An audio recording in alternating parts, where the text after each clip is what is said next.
तो constant volume process के बाद ये कांस्टेंट प्रेशर प्रोसेस है जिसको आइसोबैरिक प्रोसेस भी बोलते हैं। कांस्टेंट प्रेशर प्रोसेस में हम लोग प्रेशर को कांस्टेंट रखते हुए हीट करेंगे। यहाँ पे सिलेंडर और पिस्टन का अरेंजमेंट है। यहाँ पे गैस है, इसको हम लोग हीट कर रहे हैं। यहाँ पे प्रेशर जो है मेरा कांस्टेंट है गैस का। तो कांस्टेंट प्रेशर पे जब हम लोग हीट करेंगे तो पिस्टन क्या होगा, ऊपर जाएगा क्योंकि वॉल्यूम राइज होगा, जाहिर सी बात है, और इंटरनल एनर्जी इसका बढ़ेगा, मतलब टेम्परेचर राइज होगा। जब टेम्परेचर राइज होगा इसका मतलब इंटरनल एनर्जी बढ़ेगा। तो कांस्टेंट प्रेशर पे जब हम लोग गैस को हीट करते हैं तो उसका इंटरनल एनर्जी बढ़ता है, मतलब उसका टेम्परेचर भी बढ़ता है, और साथ साथ में उसका वॉल्यूम भी, गैस का वॉल्यूम भी बढ़ता है। गैस का वॉल्यूम बढ़ेगा तो मतलब हमको वर्क डन भी मिलेगा, जो कि सेकेंड पॉइंट में एक्सप्लेन किया हुआ है। फर्स्ट पॉइंट क्या बोलता है, कांस्टेंट प्रेशर में अगर हम लोग हीट करेंगे गैस को तो टेम्परेचर और वॉल्यूम राइज होता है। और ये जो प्रोसेस है किस लॉ को गवर्न्स करता है, चार्ल्स लॉ को। पहले ही हम बता चुके हैं चार्ल्स लॉ में क्या कांस्टेंट रहता है, प्रेशर कांस्टेंट रहता है। तो ये हो गया।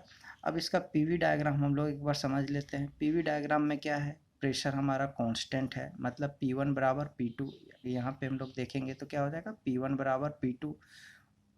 फर्स्ट स्टेट से सेकेंड स्टेट पे जब हमारा सिस्टम जा रहा है तो प्रेशर हमारा क्या है, कांस्टेंट है, कांस्टेंट प्रेशर है, मतलब यहाँ पे P1 बराबर P2 है।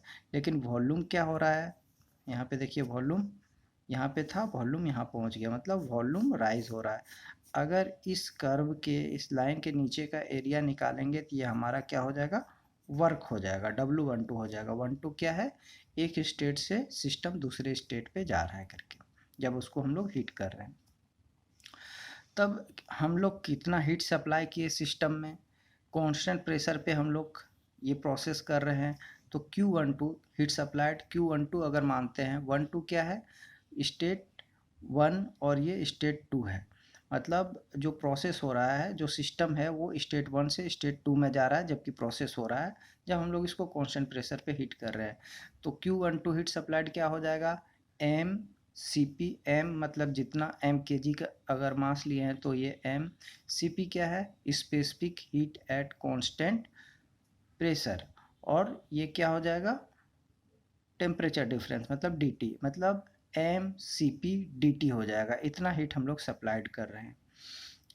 और इंटरनल एनर्जी क्या हो जाएगा, कितना चेंज इन इंटरनल एनर्जी, क्योंकि इंटरनल एनर्जी का फॉर्मूला पहले से हम लोग जानते हैं, M C B D T होता है। तो M C B D T, ये हमेशा सी बी रहता फॉर्मूला में, याद रखिएगा।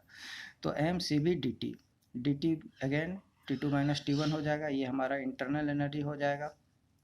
अब वर्क डन के लिए देख लेते हैं क्या फॉर्मूला होगा। वर्क डन क्या होता है, W12 बराबर क्या होता है, W12 हम अभी बताए थे, ये एरिया अगर हम लोग निकाल देंगे तो क्या हो जाएगा, मेरा वर्क हो जाएगा। तो एरिया कैसे निकलेगा, सिंपल एरिया क्या हो जाएगा, वो P into V2 minus V1 हो जाएगा, change in volume into pressure. तो ये हमारा वर्क हो जाएगा।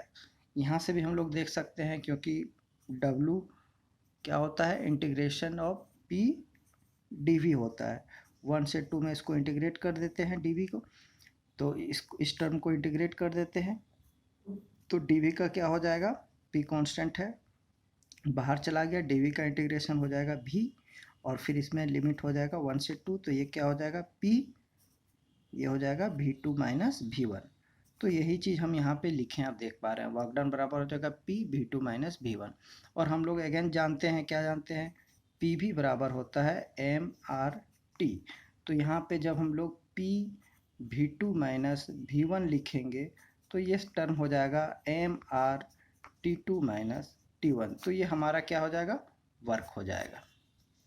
ठीक है, अब टी एस डायग्राम में हम लोग देख लेते हैं। ये टी एस डायग्राम है इसका। जब हीट सप्लाइड हम लोग Q12 कर रहे हैं तब टी एस डायग्राम में क्या होगा, टेम्परेचर 1 से टेम्परेचर 2 राइज हो रहा है।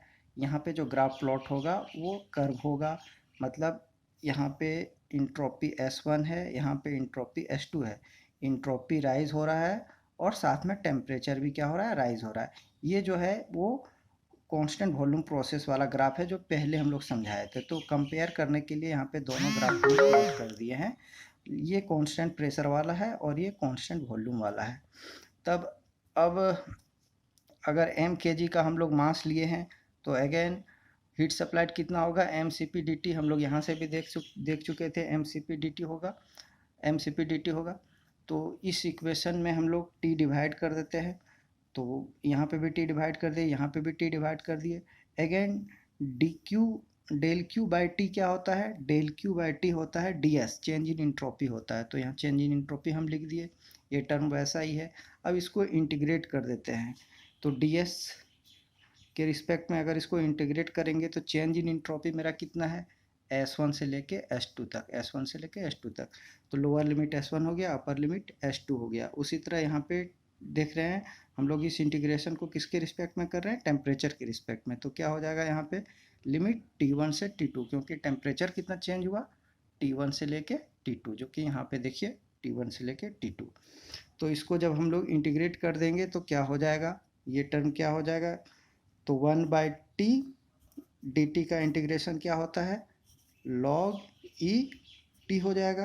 अगेन लिमिट पुट कर दीजिए T1 से T2, तो ये क्या हो जाएगा, लॉग ई T2 माइनस लॉग ई T1, जिसको हम लोग लिख सकते हैं लॉग ई T2 बाय T1, जो कि यहाँ पे लिखा हुआ है, और MCP तो पहले से ही था, तो MCP लॉग ई T2 बाय T1 हो जाएगा change in entropy S2 minus S1। Thank you.